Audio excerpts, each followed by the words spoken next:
All right, so modeling with exponentials and logarithms. Some of the most common types of mathematical models involving exponential and logarithmic function are given in this list here.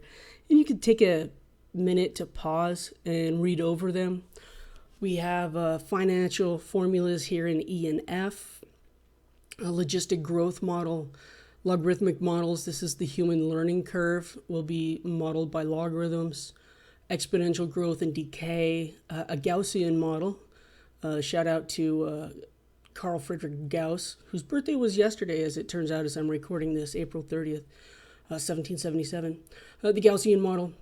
But these are things you could look up if necessary. They are all exponential or logarithmic in form, and so we just call them exponential and logarithmic models. So let's look at some examples. Problem 1. The value of V in millions of dollars of a famous painting can be modeled by V equals 10 times e to the kt, where t represents the year with t equals 0 corresponding to 1990. All right, so time starts in 1990. It's a fine year. In 2004, the same painting was sold for $65 million. We can find the value of K and then use this result to predict the value of the painting in 2010. All right, so here's how we're going to go about it. Right now we have E, which is a constant, right? This is a number. It's a button on our calculator if necessary, but it's a number. 10E, we have K, T, and V. That's 3 variables. That's too many. So we're going to use 2004, a value of 65 million. So the year 2004 has a t value of 14 because it's 14 years after 1990, when time began. Our second sentence tells us that when t equals 14, the value is 65. Remember, this is in millions, and so we don't have to put all the zeros for the million because the 65 is also in millions. Solving the equation, 65 equals 10 e to the 14k. First, we isolate the exponential part, so we divide by 10. We get 6.5 equals e to the 14k. Once we have the exponential isolated, we convert to logarithmic form. 14k is the power I put on e, right? That's all the ln is, in order to get 6.5. And we can divide by 14 to find that exact answer. The value of k, we would say, is natural log of 6.5 divided by 14. But many times in order to do the calculations, we actually need to know a decimal approximation of that. So we'll type it in the calculator and get our decimal representation, 0.1337. Now, we found the value of k, comma. Now use this to predict the value of the painting. So we have more to do. In 2010, that was 20 years after 1990. So using our 20 years later, our estimated k value to 4 decimal places, we could put it in our calculator. Use the e, not the 10. E to the 20 times 0.1337. Notice when I typed it, I used parentheses because not everybody has the same type of calculator, but here I could see that this whole thing is in the exponent, so I don't have to use parentheses, but it would have been a better idea. And that's how I got 144.98, which is about $145 million, this painting, whatever famous painting that was. All right, problem 2. The number n of bacteria in a culture is modeled by n equals 200 e to the kt. So it's exactly the same situation, where t is the time in hours. If n equals 250 when t equals 8, estimate the time required for the population to double in size. So again, we're given an exponential growth function, and we're given specific values. Time 8, n equals 250, so we could substitute these in. 250 equals 200 e to the 8k. Isolate the exponential part by dividing by 200. Notice when I divided, since it came out to be a nice number, 1.25, I can use that decimal. If I would have got 1.3786942, something crazy, I would have left it as a fraction. Now that the exponential is isolated, I can convert to logarithmic form. Divide both sides by 8 to isolate k, and again, type that in the calculator in order to find your decimal approximation. So we've taken care of if n equals 250 when t equals 8, that allows us to find our k value. Now we want to use that k value to estimate the time for the population to double. For the population to double in size, it's nice to know how many there were to begin with. And I could just simply tell you it's this 200 because I said so. But that's not really best practice. So when t equals 0, we find that we'll put t value of 0 times 0. I don't know why I have that 8 there. That should not be an 8. That should be a 0.0279. My mistake there, typo. But whatever that number is, when we multiply it by 0, we're still going to get 0. So the rest of the equation is correct. 200 times e to the 0, that's 200 times 1, which is 200. So it'll always be the case that this coefficient of the exponential function will be the initial population. So 200 doubles to 400. Again, repeat. Everything is always the same when we're solving exponentials. Isolate the exponential, convert to log form, isolate the variable, and make your answer make sense in terms of the problem stated. So let me see, time in hours. Nobody's probably going to sit there and count 24.8 hours. We'll say it takes 25 hours for the population to double in size if we round to the nearest hour. My dogs just saw a mailman or something, so they're super excited. All right, problem 3. Suppose $10,000 is invested for t years at 3.5% interest compounded monthly. Write an equation that gives the future value s. And if you go back to the very beginning of the video, we had a compounded interest formula. So if you needed to write that down, come back here. What do we have? We have s equals 10,000, so the amount of the initial investment, parentheses 1 plus the interest rate as a decimal, 0.035, compounded monthly, so divided by 12, as there are 12 months in a year, to the power of 12t, and that power of 12t comes from monthly for t years. So using this model we found in part A, we can find the future value of the investment in 6 years. All I'm going to do is replace t with 6, and then I'll type it into my calculator, 10,000, parentheses 1 plus 0.035 divided by 12 to the power of 12 times 6. And again, here I use parentheses in my exponent, which is a good idea if your calculator shows the caret. I have mine set up to put it in the exponent, and it shows me it's in the exponent, so I don't need parentheses. And that's how I got $12,333.01. Don't forget that 1 cent. Banks care. Try not paying that extra cent on your, or that 1 cent on your car payment, and after a while they'll get after you. Use the model in part A to find the number of years it will take the investment to triple. So if we invest 10,000 to triple is 30,000, and we use the same process. 30,000 equals 10,000 times stuff in parentheses to the power of 12t. We're going to divide by 10,000 in order to isolate the exponential part. And then we're going to convert to logarithmic form, because this 1 plus 0.035 divided by 12, that's a base. It's an ugly base, but it's a base that has some power on it. So when we convert, we'll have 12t is the power that we put on 1 plus 0.035 divided by 12 in order to triple. When I type this in my calculator, once I divide by 12, this looks crazy.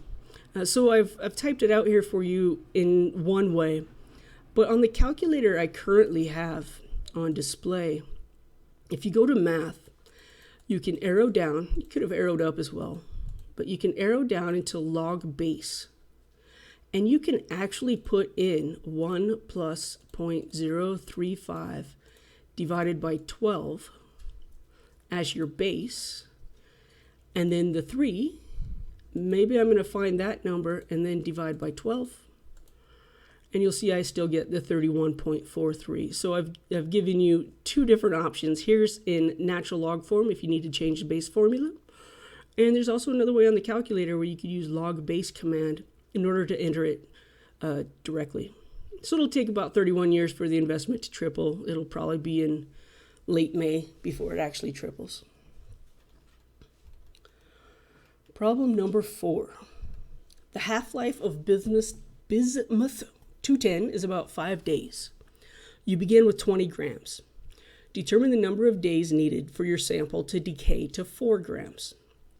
Okay, so anytime we're talking about half-life or decay, the top equation from the beginning of the video comes to mind. Y equals AE to the BX. And since it's decay, we know that our B value is less than 0 because it's going to be decreasing. So let's untangle this problem here. This first statement, the half-life of bismuth, I can't say that. I'm going to call that B210, is about 5 days. So half-life, our K value, will be natural log of 2 divided by 5. Natural log of 2 divided by 5. Half-life, 0.1386. All right, you begin with the 20 grams. It tells us that our A value in our formula is 20. So we now have y equals 20e to the 0.1386. But this is wrong. This is wrong because that should be a negative value. Wow, did I just type these wrong or what? This B is the same as the K, if you're wondering where the K came from.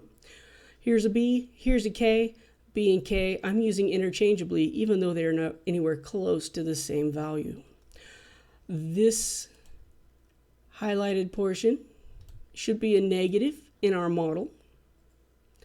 I have no idea why I did that. Look, I totally screwed up this entire example.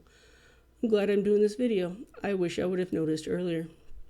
Okay, so we're going to divide both sides by 20. Keep in mind this is also negative. 4 divided by 20 is 0.2. E to the 0.1386x, that should be a negative. So this should be a negative when we convert to logarithmic form. Here, I should have probably made that a 0.2, and this is a negative. So my answer of 5 is just horribly wrong, I'm afraid. We're looking at the natural log of 0.2 divided by negative 0.1386, which is 11.6 days to decay to 4 grams. 11.6, this is absolutely wrong. I will get that fixed in the notes as soon as I post this recording. So sorry, these notes are horrible. I don't know, I was sick. I've got nothing. I've got no excuses. That's not okay. So it should be about 11 days, not 5 days. I'll redo problem 4. All right, let's see if this human learning curve thing works out for us. Let's see if I did this one right. The learning curve for the number n of units produced per day after a new employee has worked t days is modeled by n equals 32 times 1 minus e to the kt. After 18 days on a job, a new employee produces 22 units.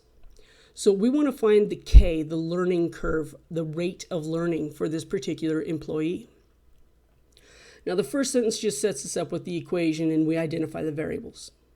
So we'll use the second sentence, 18 days, a new employee produces 22 units to fill in our values. N is the number of units, 22, equals 32 times 1 minus e to the in 18 days, so that's my t value, and k is the only variable that remains. I chose to distribute on the right instead of just dividing by 32 because I sometimes think that's easier. So I distributed the 32 times 1 and got 32. 32 times e to the 18k, and I got minus 32 e to the 18k. So let's subtract 32 from both sides to isolate this exponential part. When I subtract 32 from both sides, I'll get negative 10 equals negative 32 e to the 18k. Divide both sides by a negative 32, and this is an exact decimal. Negative 10 divided by a negative 32 is 0.3125. Since that's an easy decimal, I'll go ahead and use it. Otherwise, I would have used the fraction. Equals e to the 18k. We have the exponential part isolated. We can convert to logarithmic form. Divide by 18 to find our k value. All right, that's all we needed for part A. We found this learning curve. How many days should pass before this employee is producing 28 units per day? So right here, this question, how many days, tells us that we're going to find a t value, right? Time. The number of units is 28, so we're going to substitute 28 for n. We already have our distributed value, 32 times 1 minus e to the kt. So we subtract 32 from both sides. We'll get negative 4 equals negative 32 e to the kt. We do know the k value. I just didn't feel like typing the decimal over and over again. So sometimes I use k in the notes, even though we know its value. When we divide by a negative 32 on both sides, we'll get 0.125 equals e to the kt. Once we have the exponential isolated, we convert to log form. Kt is the power I put on e in order to get 0.125. And then we're going to solve for the variable t. T is natural log of 0.125 divided by our k value, which we found up here. Natural log of 0.125 divided by a negative 0.0646 is about 32.19. Should take the new employee about 32 days to be producing 28 units a day. All right, so this has some good applications. All right, MP3 players. We're going to pretend they're still being sold. After discontinuing all advertising for an MP3 player in 2005, the manufacturer noted that sales began to drop according to the given model. S is going to represent the number of units sold, and T equals 0 represents the year 2005 when they stopped advertising. In 2007, the company sold 250,000 units. That's a lot of MP3 players. Complete the model by solving for k. So we need to figure out what this k value is for this particular company. Our last sentence, 2007, is 2 years after 2005. Our S value is 250,000. So we substitute our values in the given model, and we'll have 250,000 equals 400,000 divided by 1 plus 0.05 e to the 2k. Now, mathematicians will lie to you and tell you that they like fractions better than decimals, but nobody really likes to deal with fractions because the first operation is always multiply both sides by that denominator in order to cancel it. So we'll have on the left 250,000 times 1 plus 0.5 e to the 2k. And on the right hand side, when I multiply by the denominator, it cancels and we have 400,000 remaining. Now for some reason I chose not to distribute this time, and instead I divided both sides by 250,000. You could instead distribute your 250,000 to both terms in parentheses, and then subtract and divide as we did in the earlier examples. I'm just giving you an alternate way of doing it. Divide both sides by 250,000. I'll have 1 plus 0.05 e to the 2k equals 1.6. Let's subtract 5 e to the 2k equals 0.6.